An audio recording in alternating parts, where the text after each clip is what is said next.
In this video, I'm going to demonstrate how to do a basic helix in Zoo Design Studio.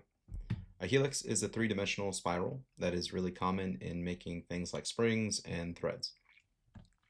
To make a helix, we're going to go up to the helix button up top and select that.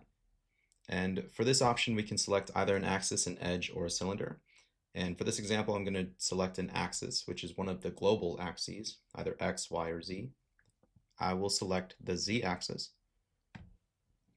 I'll do 10 revolutions, just 10 times around the axis, starting it at angle 360 or 0, radius of 100 millimeters, a length, so how long do you want this helix to go, of let's say 500 millimeters.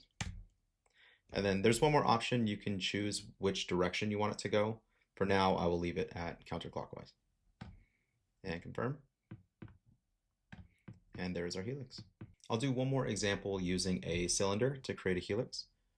So for this example, I will not have to input the radius nor the length because both of those are defined by the cylinder itself. So we'll go up here to helix, select cylinder, choose the face of the cylinder, continue, we'll do 10 revolutions, angle start 0 or 360, and confirm. And there is our helix. And lastly, I will demonstrate how to do a helix in KCL.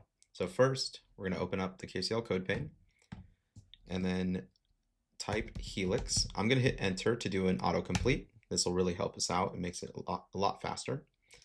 So for revolutions, I'll do 10 at an angle start of, let's go 90 this time, a radius of 200 millimeters. Along the x-axis is fine.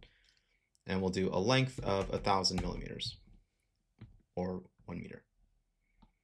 And there is our helix.